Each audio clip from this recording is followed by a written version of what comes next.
हरिओम। एक बार एक राजा को उपहार में किसी ने बाज के 2 बच्चे भेंट किए।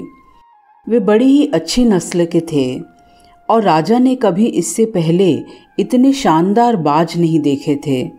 राजा ने उनकी देखभाल के लिए एक अनुभवी आदमी को नियुक्त कर दिया। जब कुछ महीने बीत गए तो राजा ने बाजों को देखने का मन बनाया और उस जगह पहुंच गए जहां उन्हें पाला जा रहा था। राजा ने देखा कि दोनों बाज काफ़ी बड़े हो चुके हैं और अब पहले से भी और शानदार और गरिमामय लग रहे हैं। राजा ने बाजों की देखभाल कर रहे आदमी से कहा, मैं इनकी उड़ान देखना चाहता हूँ, तुम इन्हें उड़ने का इशारा करो। आदमी ने ऐसा ही किया। इशारा मिलते ही दोनों बाज उड़ान भरने लगे, पर जहाँ एक बाज आसमान की ऊंचाइयों को छू रहा था, वहीं दूसरा कुछ ऊपर जाकर वापस उसी डाल पर आकर बैठ गया जिससे वो उड़ा था। यह देख राजा को कुछ अजीब लगा।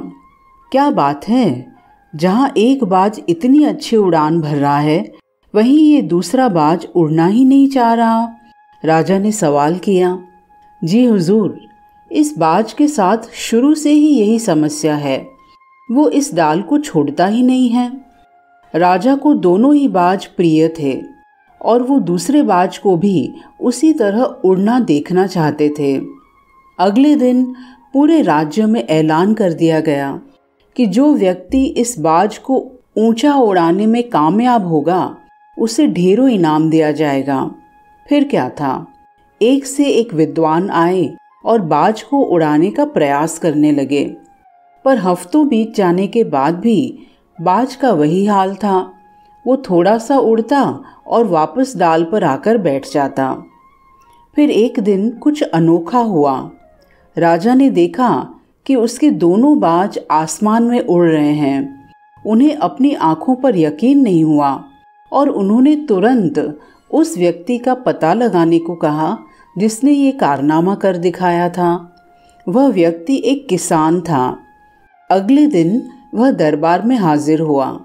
उसे इनाम में स्वर्ण मुद्राएं भेंट करने के बाद राजा ने कहा, मैं तुमसे बहुत प्रसन्न हूँ, बस तुम मुझे इतना बता दो कि जो काम बड़े बड़े विद्वान नहीं कर पाए वो तुमने कैसे कर दिखाया।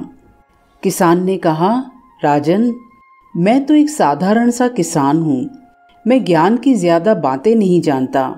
मैंने तो बस वो डाल काट दी जिस पर बैठने का बाज आदी हो चुका था, और जब वो डाल ही नहीं रही तो वो भी अपने साथी के साथ ऊपर उड़ने लगा।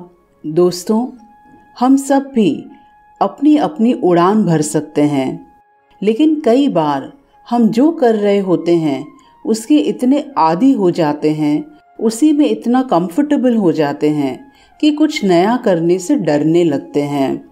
हम आज जहाँ खड़े हैं उससे और कहीं ज़्यादा ऊंची उड़ान भर सकते हैं, इस पर हम कभी विचार ही नहीं करते हैं।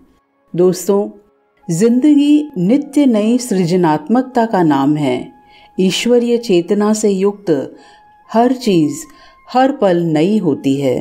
रोज़ नई सुबह होती है, रोज़ नए फूल खिलते हैं, रोज़ नए फल आते हैं, सूरज नित्य नई लालिमा बिखेरता है। फिर क्यों हम एक मनुष्य होने पर एक मशीन की तरह दिन प्रतिदिन वही कार्य करते रहें? क्यों न हम हर पल को क्रिएटिवली जिएं, सृजनात्मकता से जिएं और सजगता से जिएं? क्यों न हम भी इस बाज की तरह अपने कंफर्ट जोन की डाल को काटकर नित्य नई उड़ान भरें, जीवन के खुले आकाश में। हरिओम।